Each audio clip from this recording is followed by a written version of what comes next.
Bayangkan kamu punya kekasih yang usianya lebih muda 26 tahun. Kamu sudah membiayai dia, membelikannya rumah, bahkan sampai membiayai seluruh renovasi rumahnya. Namun hanya berselang 3 hari setelah renovasi selesai, kekasihmu itu malah kepergok membawa pria lain menginap di rumah yang telah kamu beli untuknya. Kisah ini terjadi di Provinsi Hunan. Korbannya adalah seorang pengusaha berusia 56 tahun yang sudah rela melakukan apapun demi kekasihnya. Lantas, bagaimana hal ini bisa terjadi? Wanita ini terlihat memasang wajah memelas sembari menunjukkan pesan ancaman yang ada di layar ponselnya ke salah satu kamera acara televisi yang populer dengan dokumentasi mereka untuk melakukan mediasi pada hubungan-hubungan yang rumit. Biasanya orang-orang yang menghubungi acara tersebut ingin mencari jalan tengah untuk memperbaiki kondisi mereka. Wanita itu bernama Zhao yang berusia 30 tahun. Zhao mengaku kalau pesan ancaman itu ia dapatkan dari mantan kekasihnya yang tak bisa move on dari hubungan mereka. Memang jika dilihat dari luar, Zhao nampak seperti wanita muda malang yang terjebak dalam hubungan toksik dengan seorang pria tua yang obsesif. Namun seiring berjalannya waktu, fakta malah menunjukkan hal yang berbeda 180 derajat. Ketika Zhao dan mantan pacarnya berhasil dipertemukan oleh tim mediasi, keduanya bertengkar hebat. Mantan pacar Zhao yang kini nampaknya telah merasa tertipu mengungkapkan semuanya. Masing-masing sama-sama mengutarakan versi cerita mereka dan disinilah semuanya terbongkar. Mantan pacar Zhao itu bernama Wen, seorang pria berusia 56 tahun asal Jiangsu yang dicap obsesif itu membangun hidupnya dari nol. Ia memulai semua dari Hunan dengan mendirikan 3 perusahaan. Ia juga mengelola 10 tempat karaoke dan pernah memiliki sebuah villa yang bernilai kurang lebih 10 miliar rupiah. Saat itu kurang lebih 7 tahun sebelum bertemu dengan Zhao, pernikahan Wen berakhir dengan perceraian karena ia dan mantan istrinya tak memiliki hubungan yang harmonis. Akhirnya Wen pun menjadi duda dan hidup seorang diri di tanah rantau tanpa pasangan. Akan tetapi meski demikian, kondisi Wen pada titik ini masih tidak terlalu buruk. Ia masih memiliki uang dan harta yang cukup untuk memulai hidup baru. Dan babak baru Wen itu bernama Zhao. Awal pertemuan keduanya terjadi saat mereka berada di sebuah pesta tempat berkumpulnya para pengusaha. Saat itu, Wen sama sekali tak berniat untuk memacari Zhao karena ia juga sadar diri kalau usia mereka terpaut 26 tahun. Namun hal yang berbeda dirasakan oleh Zhao. Zhao adalah tipe wanita yang tahu persis bagaimana cara membuka pintu hati laki-laki seperti Wen yang sedang kesepian itu. Di satu kesempatan saat keduanya bertemu, Zhao langsung menceritakan masa kecilnya di desa. Dengan mengharu biru, Zhao menggambarkan kalau saat kecil hidupnya sudah begitu keras karena sering diremehkan oleh orang-orang terdekatnya. Dari intonasi, kata yang dipilih, Zhao tahu betul ia sedang membangun sebuah image gadis desa yang gigih namun tetap butuh perlindungan. Dan pada akhirnya memang benar, Wen jatuh ke dalam jebakan Zhao. Sebenarnya sebelum hubungan mereka dimulai, Zhao juga sedang menjalani hubungan serius dengan seorang pria. Bahkan hubungan itu sudah sampai tahap perkenalan keluarga untuk membicarakan pernikahan. Namun tentu ketika Wen, si pengusaha kaya raya mulai masuk perangkapnya, Zhao langsung mengambil keputusan untuk memutuskan kekasih lamanya. Menurut pengakuan Zhao sendiri di hadapan mediator, sejak awal mendekati Wen, ia tak pernah benar-benar jatuh cinta. Dan kala itu, Wen tentu saja tak tahu akan hal tersebut.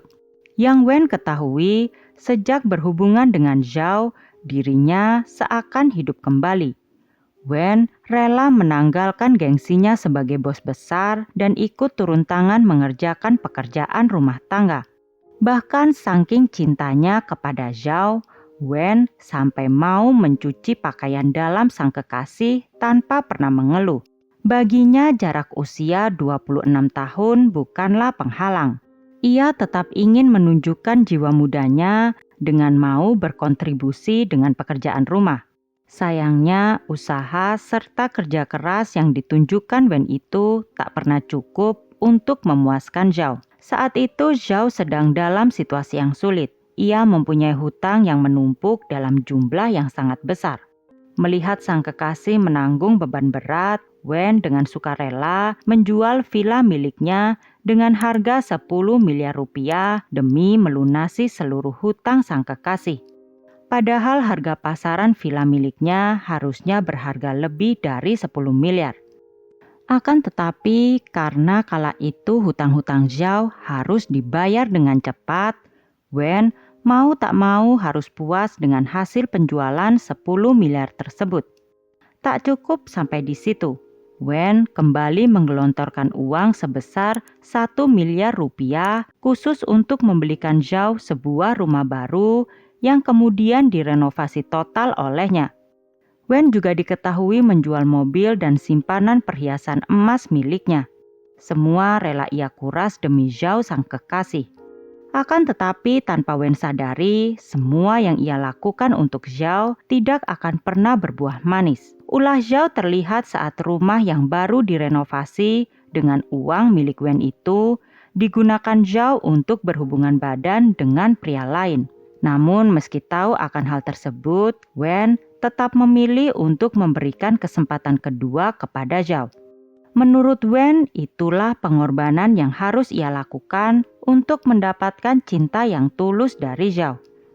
Pada akhirnya, keputusan Wen untuk memaafkan itu adalah keputusan yang paling mahal dalam hidupnya. Merasa selalu dimaafkan oleh Wen, Zhao malah semakin menjadi-jadi. Dalam kurun 3 tahun hubungan mereka, Zhao secara terang-terangan terus membawa beberapa pria untuk diajak menginap di rumahnya. Total sekitar 7 pria sudah berhubungan dengan Zhao di saat ia masih berpacaran dengan Wen. Ketika ditanyai oleh mediator di hadapan kamera, Zhao berkilah kalau semua pria itu hanya teman dekatnya saja dan tak ada hubungan spesial. Hingga datanglah satu kejadian yang akan sulit dibantah oleh Zhao. Saat itu Zhao sedang bersama salah satu teman prianya mengendarai mobil di jalan tol. Namun di tengah perjalanan ban mobilnya meledak dan menyebabkan kecelakaan tunggal yang merusak mobil tersebut. Di saat genting itulah Zhao langsung menelpon Wen dan memintanya untuk membereskan kerusakan mobilnya. Wen pun datang ke lokasi dan menuruti perintah sang kekasih. Tanpa ada pertanyaan atau sanggahan apapun, Wen tetap membantu Zhao meskipun pada akhirnya ia tahu bahwa saat itu Zhao sedang bersama pria lain. Ketika mendapati Zhao bersama dengan pria tersebut, Wen pun bertanya siapakah dirinya. Dengan santai pria itu menjawab bahwa ia adalah kekasih Zhao. Pada titik ini, Wen kembali mendapatkan pengakuan langsung dari pria yang selama ini hanya disebut teman baik oleh Zhao. Namun Wen kala itu tak pergi. Ia hanya bisa menelan pil pahit itu dan tetap menjalin hubungan dengan Zhao. Kisah ini mungkin akan tetap menjadi sebuah rahasia yang rapi seandainya Zhao tidak menghubungi tim mediasi untuk mendokumentasikan konfliknya dengan Wen, sang mantan pacar. Siapa yang menyangka niatan Zhao yang ingin menggambarkan bahwa dirinya adalah korban manipulasi Wen nampaknya benar-benar gagal. Banyak netizen yang mencibir dirinya karena dianggap hanya wanita benalu. Bahkan sampai banyak yang tak percaya bahwa Zhao sebelumnya bekerja sebagai resepsionis. Karena jika dilihat bagaimana Zhao dan Wen berkenalan, netizen memiliki dugaan kuat kalau pekerjaan Zhao adalah pekerja komersial yang dapat jackpot dengan memacari kliennya. Setelah Wen dan Zhao menceritakan kisah versi mereka masing-masing, tibalah tim mediasi untuk mendamaikan keduanya. Zhao dengan percaya diri menyatakan kalau dirinya lah yang selama ini banyak berkorban untuk Wen. Sebagai bukti, ia menunjukkan sepasang sepatu yang sedang dipakai oleh Wen dan mengklaim bahwa dirinya lah yang membelikannya. Ia menambahkan kalau ukuran sepatu milik Wen itu adalah 45. Zhao juga berkelakar bahwa saking cintanya ia kepada Wen hingga dirinya tahu ukuran sepatu milik mantan kekasihnya itu. Oleh karenanya, tuduhan bahwa dirinya hanya memanfaatkan Wen demi uang itu sama sekali tidak benar. Disitulah Wen kemudian tersenyum tipis. Senyuman itu bukan tanpa alasan. Dengan santai Wen menjawab bahwa selama ini semua sepatu miliknya berukuran 48. Meskipun ia sudah tua, namun kakinya tak mengecil, tambahnya. Mendengar hal demikian, Zhao hanya bisa terdiam seraya melirik Wen dengan tajam. Tentu perihal nomor sepatu ini adalah hal yang mustahil tidak diketahui oleh seseorang yang telah hidup bersama selama lebih dari 2 tahun. Di momen itu, Zhao seakan membuktikan bahwa dirinya memang tak pernah benar-benar memperhatikan Wen yang selama ini ia klaim pernah menjadi orang yang paling ia cintai. Kepalsuan yang tersimpan rapi itu hancur begitu saja oleh nomor sepatu. Tapi tunggu dulu, skandal Zhao tak berhenti sampai di situ. Ternyata beberapa hari sebelum Zhao mendatangi pihak mediator, Wen tiba-tiba dihubungi oleh pria yang tak ia kenal. Pria itu mengaku kepada Wen kalau dirinya telah ditipu oleh Zhao dengan hubungan asmara palsu. Total kerugian yang ia alami dari penipuan Zhao itu sekitar 700 juta rupiah. Belakangan ia mengetahui bahwa uang miliknya itu digunakan oleh Zhao untuk membeli properti atas namanya sendiri. Artinya, di saat Wen menguras seluruh hartanya untuk Zhao secara diam-diam, Zhao juga sedang menguras kantong pria lain secara bersamaan. Informasi ini tentu saja diumumkan oleh Wen di hadapan pihak mediator. Mendapati tuduhan tersebut, Zhao langsung membantah. Namun kali ini, ekspresi Zhao terlihat begitu panik. Ia sempat menantang untuk menemui pria tersebut walau akhirnya ciut. Informasi yang didapat oleh Wen itu tentu tak bisa dianggap hanya seperti isapan jempol belaka, karena ia juga menunjukkan bukti-bukti dari korban Zhao itu. Namun kembali pihak mediator di sini fokus kepada konflik antara Wen dan Zhao. Oleh karena itu, mereka kembali bertanya kepada keduanya apa yang mereka mau. Zhao menuntut Wen untuk pergi dari rumah yang dihadiahkan Wen kepada dirinya karena hubungan mereka sudah berakhir. Apalagi rumah itu jelas secara hukum adalah miliknya karena pada sertifikat rumah tercantum namanya. Di sisi lain, Wen tak bergeming. Wen lalu mengeluarkan selembar dokumen yang selama ini ia simpan. Dokumen itu adalah kontrak tertulis yang menyatakan bahwa ia memiliki hak sewa atas rumah tersebut selama 3 tahun. Secara hukum, selama kontrak itu berlaku, Wen berhak tinggal di sana meski keduanya tak memiliki hubungan asmara. Dalam kepanikan, Zhao langsung menuding bahwa kontrak itu adalah hasil tipuan. Ia menuduh Wen telah memperdayanya untuk menandatangani dengan dalih kebutuhan alamat untuk pengurusan izin usaha. Namun walau apapun yang dikatakan oleh Zhao, dokumen itu tetap sah dan itulah yang membuat Wen masih bisa tinggal di rumah tersebut tanpa bisa diusir begitu saja. Di hadapan kamera, Zhao masih berusaha memposisikan diri sebagai pihak yang dirugikan. Ia menyebut Wen sebagai perusak hubungan, sebab karena intervensi pria itulah hubungan seriusnya dengan kekasihnya terdahulu hancur. Namun di satu sisi, Zhao juga tetap menyebut bahwa Wen pernah menjadi bagian terpenting di hidupnya. Ia pernah mencintainya dengan tulus dan pernah merasa tersentuh oleh perhatian yang diberikan oleh Wen. Hanya saja jurang usia yang terlampau jauh membuatnya tidak bisa melanjutkan hubungan mereka. Argumen itu mungkin terdengar masuk akal jika Zhao tak memiliki 7 orang kekasih lainnya. Wen kini menuntut pengembalian uang setidaknya 700 juta rupiah dari total uang yang telah ia keluarkan selama menjalin hubungan dengan Zhao.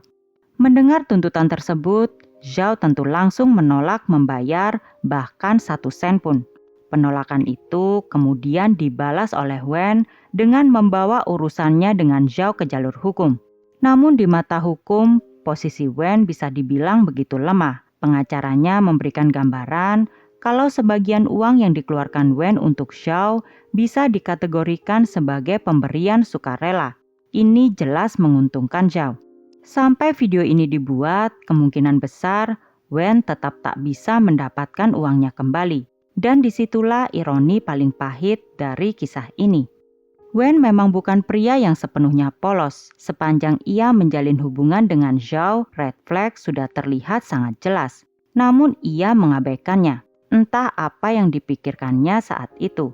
Kejadian ini pada dasarnya tak sepenuhnya salah Zhao karena secara tidak langsung Wen membiarkan Zhao berbuat seperti itu kepada dirinya. Kala itu Wen memiliki banyak kesempatan untuk meninggalkan Zhao sebelum uangnya terkuras habis, namun tak ia lakukan. Zhao di sisi lain mungkin akan melangkah keluar dari ruang persidangan dengan kepala tegak. Ia berhasil mengelabui Wen dan 7 pria lainnya tanpa bisa dijerat hukum karena skema pemberian sukarela. Bagaimana menurut kalian kisah Wen dan Zhao ini? Silahkan share di kolom komentar dan jangan lupa untuk like and subscribe. Terima kasih. Bye.